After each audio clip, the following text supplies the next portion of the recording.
Our next speaker is Hemanth Asirvatham, and he will be presenting Analyzing Long-Term Behavioral Patterns in D. melanogaster larvae. While there are no drugs here at RSI, we know that drugs are a huge problem nationwide. Tens of millions of people are harmed by drugs every year, with nicotine alone causing over 400 a year.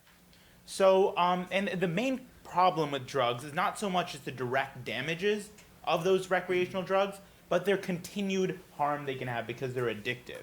And if we want to deal with addiction, we have to understand the small, microscopic level of it. We know the generalized pathways of addiction, but without understanding the neuronal and protein level considerations of addiction, we can never actually have therapies and pharmaceuticals that could appropriately deal with it. Humans are too complicated to get this understanding. There's too many connections. It is very difficult for us to do this, which is why model organisms are essential. And a great one of those is the larva of the common fruit fly, D. melanogaster. So the D. melanogaster larvae are at the nexus of behavioral and single neuron level research. Essentially, that means they have excellent and easy to track behaviors that are very simple, and simultaneously, they have a transparent body with few neurons. So we can actually look under a microscope and see their neurons firing. This is an example of the behavioral stuff. So as you can see here, just different genes were introduced to the larvae, and you could just measure speed and just compare it among different interventions. It's simple, easily quantifiable, and comparable. This is about neuronal activity. So before and after an intervention, you can see how neuronal activity changes because you can actually see the single neurons that are activating. So the problem with any of this is not the ability of us to measure any sort of quantity, but the time scale. Because if you look here and here, it's just about 5 minutes maximum.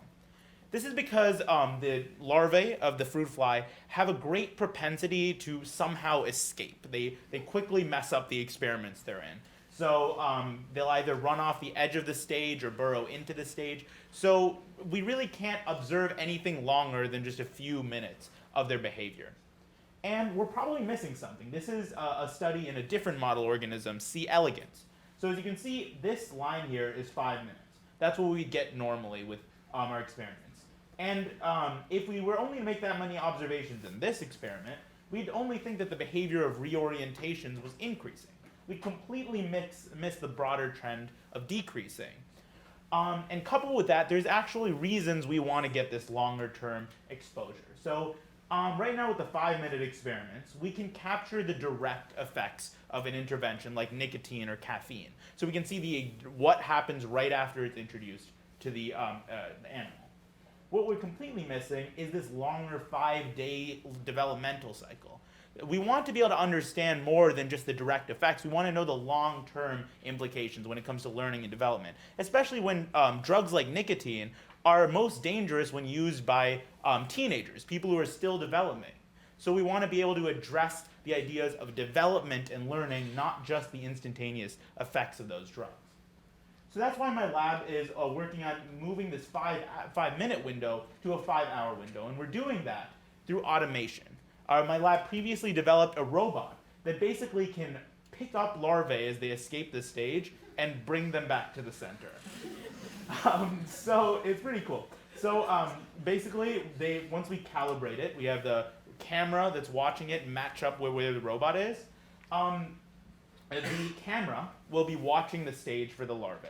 And when one moves towards the edge, the robot will go and pick it up with water tension and bring it back. So you can see an example here. So you see that daring larvae trying to make a dash to the end.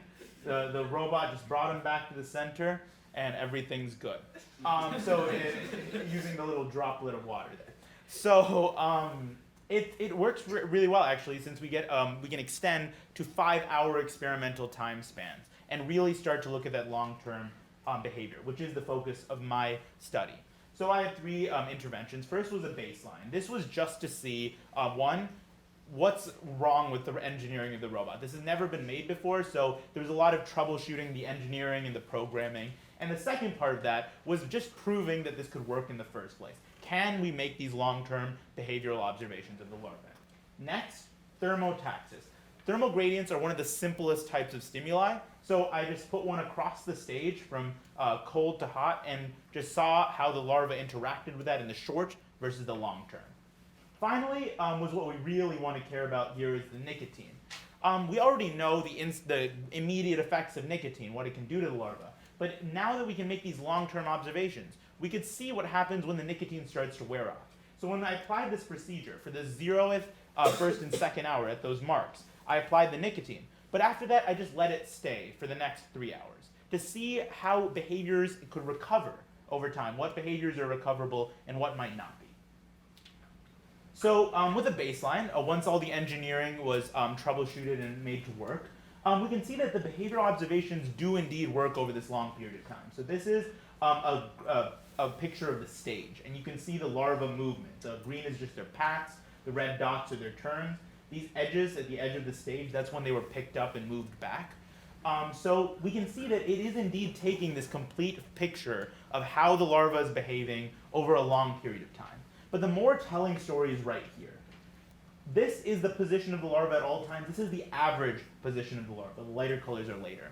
So as you can see, it's right near the center, very consistently right near the center. And as time progressed, it consistently stayed there. That means that in the experimental setup, without any sort of stimuli applied, there weren't any things causing the larva to go to one place or another. They weren't learning to like one place more than another.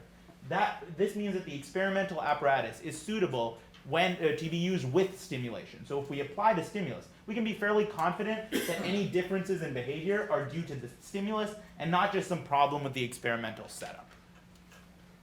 So that's what happens when we apply the thermal gradient across the stage. So again, you get this giant mess of larva movements across the stage. But when we look at average location, we can see that it actually started in a fairly similar place to the baseline, right at the center. But as time progressed, it slowly moved in the positive x direction, towards the warm side of the gradient. This tells two things. One, that the larvae like the warmth. That's not that important at this point, but what it is important is that they didn't like the warmth to begin with. They didn't know about the warmth to begin with, but that they learned to like it. They learned to have an affinity to that side of the stage in their movements. This would be completely missed in a short-term experiment that exists now. So this long-term experiment is the only way we start to get these long-term behavioral learning patterns. And this is the real reason we want to get these is in the nicotine intervention.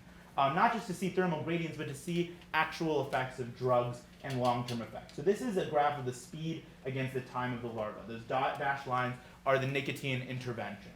So as you can see, the nicotine basically significantly inhibited the movement of the larva. So at first there was some movement, but after the second and third nicotine intervention, the larva basically did not move anymore. I almost thought it was dead. But as you can see, in the long term, there is some recovery. Once the nicotine starts to wear off, there is some ability for that behavior to return. And most interestingly here are these spikes. Those were when I gave the larva food at the 3rd, 4th, and 5th hour marks. It seemed, when I looked at it, that the food basically just overrode any sort of effects of the nicotine. Once they were exposed to the food, they moved around completely normally. And once the food was removed, they just stopped moving at all. So there's some very interesting interactions that occur that can't be observed in the short term. And a completely different story is told here. This is turn rate. So basically the amount of turns the larva makes in a minute. So it's pretty low while the nicotine is exposed here. But there's a marked rise in turn rate as time progresses. This shows that some behaviors are recoverable after the nicotine wears off, where some might not be as much. That made me telling a story of permanent damage or dependency by the larva, even after the nicotine goes away. So in the future, there's a few important progress milestones we want to go. So remember that 5-hour mark? The reason for that is the larva basically starves to death at that point. So we want to extend that by having an automated feeding solution. That way we can get a broader picture of how larva development occurs. Remember that whole 5-day cycle. And how nicotine affects that, to better understand how children's development with nicotine could be affected. And we also want to take this behavioral imagery and the neural imagery that's possible with these larvae and marry them together to get a much better picture of not only what the long-term behavioral learnings and developments are, but what neurons are causing that. That could teach a lot about addiction in humans, especially in understanding how that affects development. So I'd like to acknowledge all these amazing people, my sponsors, my mentors, and all of you guys. I'm going to miss you all a lot. So.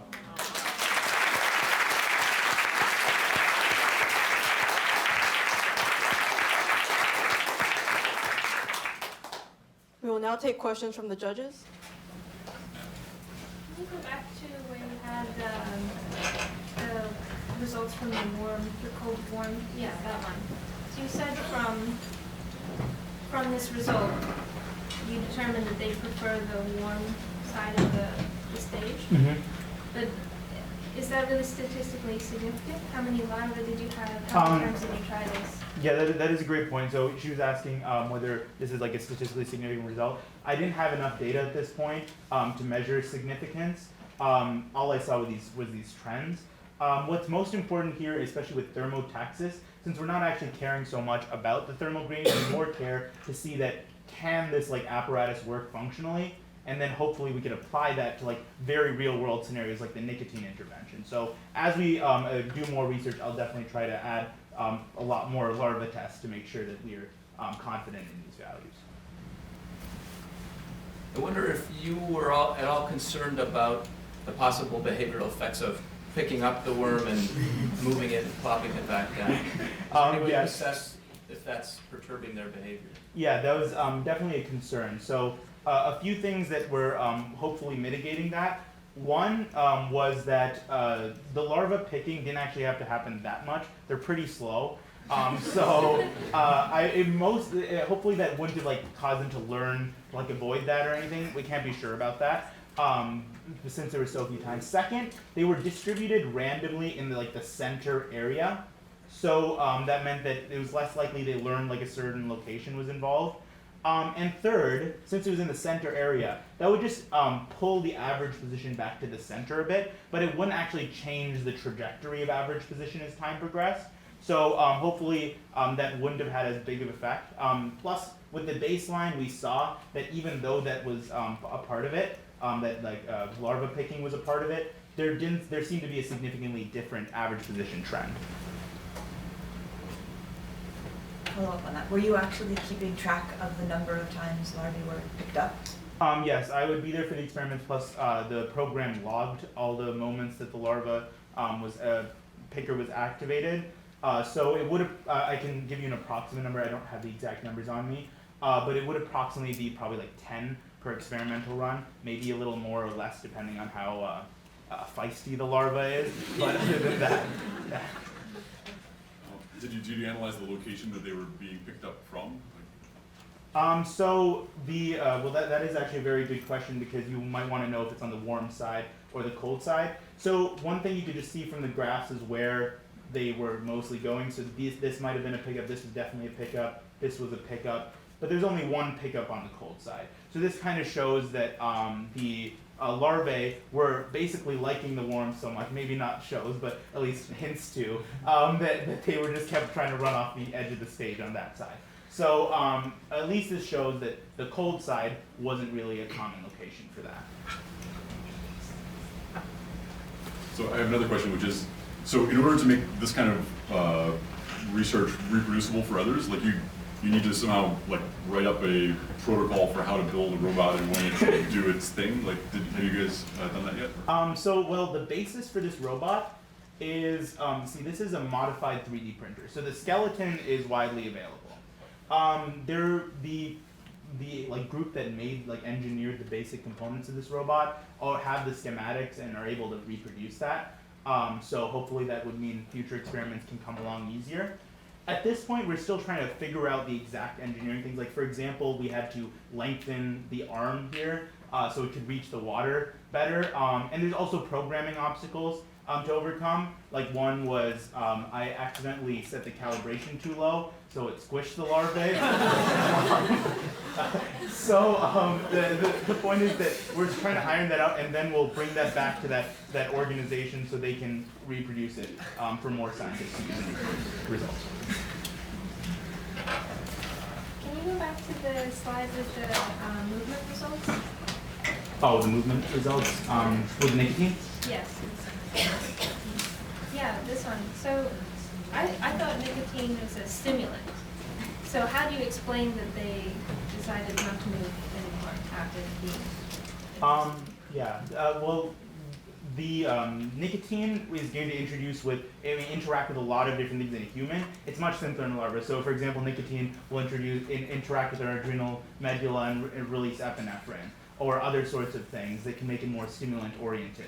But what we're interested in here is just that some neurons, which so in the brain, the nicotine doesn't necessarily always act as stimulants. For example, it's interacting with the reward pathway and other things in non-stimulating ways. So this is just taking a smaller snapshot of how it works in humans.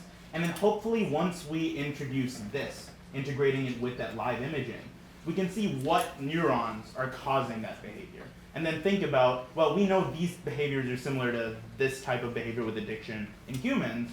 Well, maybe those type of neurons are causing that, and we could deal with that part of addiction. We might not be able to deal with the whole thing and some of the side effects, like epinephrine or something like that, but we could try to get at other parts of the neuronal changes that happen with drug use. Really quick question. Why do you have a schematic plot of where the larvae actually were for the nicotine, like you have with the hot, cold, and the motion? Well, the question was, do I have a plot of where the larvae were for the nicotine study?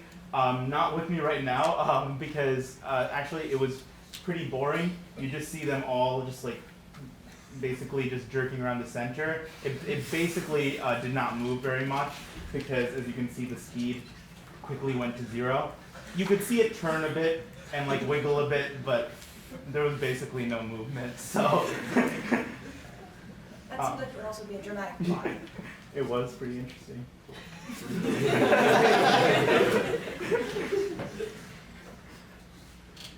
We'll now open questions for the audience. If your goal is really for long-term imaging, and also if you have concerns potentially with the intervention, which could be aversive, right? Is it possible to have a much larger plate and then have a moving wall instead of moving the worm? What was the last thing you said? You can actually maybe have a larger plate. I wonder engineer-wise it's possible, where you have the walls moving because the worm tries to go to this edge, right? So if a wall moving, then you have a continuous imaging without intervention. Well, that is actually, the larger stage is probably a really good place to move from here. The main reason for this size was because we wanted to fit it with that 3D printer. But the problem with walls when it comes to these larvae is that the larvae, once they go to a wall or to any edge that's like barricaded, they'll just walk alongside that wall forever. They really like walls for some reason. So like the problem is we need to have something where they can never get to a wall. So one thing I was thinking about, not so much for this, but for feeding, since we only need them in one place, is that we put them in like a paraboloid container so they can't actually escape that way. But the larger stage is probably a great next step to reduce the number of times we have to interact with the larvae. Has anybody tried to keep them in one place by making the center warm and the outside cold? Yes, actually I was thinking about doing that with food instead, not just temperature, but like putting food at the center of like the feeding chamber so that they didn't want to run away. It didn't really work. So like the thing is the larvae, they will try to stay in the center, but they often just have random movements elsewhere, and it's hard to know when they're going to do that. The second part with the temperature gradient is we really want to keep it as unbiased as possible when we're doing something like nicotine. So we don't want the warmth to be the reason they're acting in a certain way. We want it to be because of the nicotine, which is why we care a lot that we got this result, that there was no significant bias or learning of any sort of affinity. It was mostly just random movements centered around the center with no biases. So while having some sort of like controlling thing in the center might work in other like instances, like trying to feed them and not caring about their behavior, for this we want to keep it as unbiased and unstimulated as possible. All right, thank you, Hemanth.